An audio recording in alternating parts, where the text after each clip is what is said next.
Hi folks, another garden update video. It's a while since I've done one, so hope you're all well. Just gonna get straight into it really and show you what we've got going off. It's the 10th of May today, and it is slightly overcast now, but it has been gloriously sunny most of the day. So yeah, let's just get straight into it. A lot of the veg beds are still empty at the minute because we're still quite early in the season. We're not far off, a few weeks, and most things will be planted out. This is where the courgettes are going to go. This is where we'll have our brassicas, cabbage, kale, that kind of thing. Hence the frame, which we're going to put our netting over. This border here, I'm just waiting for the lobelia to get big enough, the annual lobelia, and I'll be filling that border. I'll show you those in a bit when we go into the greenhouse. We've got our first row of beetroot in there. We have shallots, which are coming along really nicely. Carrots and parsnips are sown in here. The netting just keeps the well, it keeps the wind off, but the main reason as well is that it keeps the carrot root fly away. Supposedly they can't fly over a certain height, which is why there's no top to this. It is debated actually how high they can fly, but I tend to find that when I do this, I don't tend to get carrot fly, so I think it works. Just moving along, I'm getting attacked by the washing here. Our overwintering garlic is looking really nice and healthy. I'm really pleased with this. So for the last few years I've been replanting cloves from garlic that I've grown and been keeping the crop going that way, not having to buy new ones every year. But we didn't get a great crop last year, so bought some new ones this year. There they are.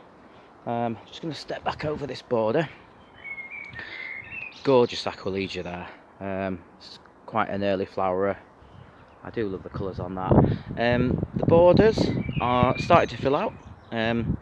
All the perennials, we planted loads of them last year. It was their first year, and they didn't get that big, and not all of them flowered. But you can see here we've got some echinacea, we've got rudbeckia in this border, and a few other bits and bobs, and a couple of annuals, and it's just starting to fill out nicely. Same over this side as well. We have a Japanese maple or Acer. We're working out where to put this. They're quite. The thing with acers is they're not difficult to grow once you find the right place for them. They do like acidic soil, so if you don't have that, it's a good idea to use ericaceous compost, but they're pretty sensitive. They don't like to be somewhere where it's too windy, and they don't like to have sun all day long. So we're just trying that in a variety of places. More perennials and the like in this border. Nikki's rose, my wife, I bought it for her because she liked it. Flowers with white, actually quite small flowers, but lots of them, a white colour. So that's looking really healthy. So we're only in early May, so there's still a lot of things that need to happen yet. The pond, I need to get something done with this. I need to get some plants in there. The water's terrible. That netting you can see there's got some barley straw in, which is supposed to help. I've treated this, but ultimately if you want a good wildlife pond and you want oxygen in the water, which is what you need, then it's good to get some plants in there. So definitely one for this year. This sort of rustic fencing that I built next to the arch, we used some of the cuttings from the tree to do this. Very good for the environment, etc, and free. I've put I started some climbers off in the greenhouse actually, in module trays, to plant out here, and they've just done really rubbish. So since we're into May now, I've done a direct sowing. We'll see what happens. Got some calendula and zinnia at the front. You'll find them sort of spread through the garden. The clematis is coming along really nicely. Obviously it will reach the top of the arch, and it looks like it wants to grow out onto this fence as well, which will be rather lovely. This border in front of the greenhouse is where we're going to grow bush tomatoes this year. And then just going through the arch, so this is where I've got lettuce, radish. We'll plant the spring onions in here when they're ready, and we've also got a couple of rows of spinach in there as well, which we love. So again, only sown a few days ago, not expecting much from them. sown today. French beans. I don't know what's going on this year, but again, I sowed some of these in the greenhouse in modules, and they just, about 3 of them germinated, and they just look terrible. I don't know if maybe it's too hot in the greenhouse for them. I'm ventilating it, but I don't know. So I've just put a row in here, and hopefully these will come up. The spinach actually is starting to come up, and originally I planted them right down in the bed at the bottom there where the courgettes are going to go, and they did nothing. But maybe I was just a bit too early, so got those in. These are for the sweet potatoes, so I'm growing them for the first time this year. I'm growing some in the greenhouse and some outside. I'm told you can grow them outside. We are south facing here and it tends to be quite mild, so we'll see how we go on. These wigwams are built from some dead conifer branches that we had, and what I've done is I've trimmed all these sort of sticky out bits on the outside, all the branches, but I've left them on the inside for the plants to have something to grow up. I've took them off the outside because I don't want to be getting scratched by there when I come to plant those out.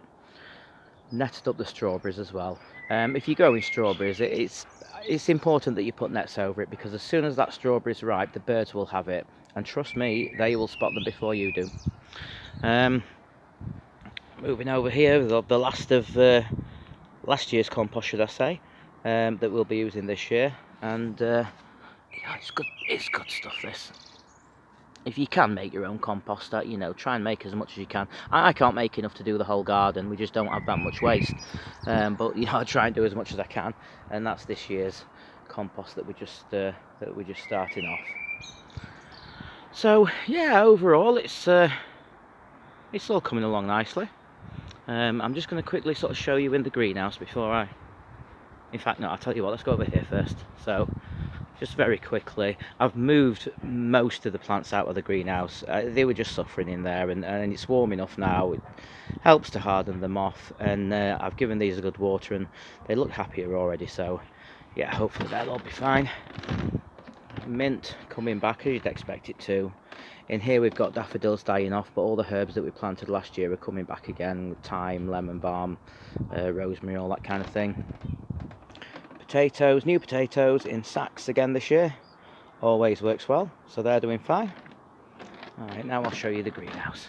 Have a look. Most of it, actually, as you've seen, is outside. So we've got courgettes, cucumbers. The cucumbers will go down here in this border in the greenhouse. The courgettes will go in the bed I mentioned earlier. Tomatoes, the bush ones are going to go in the border outside that I showed you earlier. The others are going to go in that border. Need to prepare that and add compost to it. We've also got basil, which will be interplanted between the tomatoes. So some leeks about a week ago, they're just starting to germinate. And sweet corn, which is another new thing. I've never grown sweet corn before. In what, 8 years of gardening here, I've never tried sweet corn, so we're going to give it a try. And I mentioned earlier the other crop I've never grown before, sweet potatoes, and they're down here. So I've only got 5 plants. I didn't grow these from seed. I got them from a supplier. 2 of them I think will go in here. 3 of them will go outside. And then we've got some Felicia Blue, I think these days are called. They're not quite big enough to go outside yet, but once they are, we'll be putting them at the front of the borders. What I will quickly show you, that's pretty much it in the greenhouse. Now, I mentioned earlier, in this border, we're going to be putting in some lobelia. And what I've done in past years is I've had all different mix of annuals in here. I've had marigolds and, you know, all mixed together, Technicolor. And I decided to keep it a bit simpler this year. And I saw a picture of lobelia string of pearls, which was a full border. Now, string of pearls has 3 colours to it. Lobelia have sort of tiny little coloured petals, and I think it's purple, blue and white normally. So I'm going to plant these right the way through this border. Now, I've always struggled to grow lobelia from seed. They're quite tricky, and also the seeds are tiny. However, this year I'm so pleased, because all these 3 trays, they're all doing well and they're all coming along nicely. Not big enough to plant out yet, but I'm really quite pleased about them, because in past years I've had to grow them. So that's about it. Just thought I'd give you a quick walk around, quick update. I'm still gardening, still loving it. So until next time, look after yourselves, take care, and bye for now.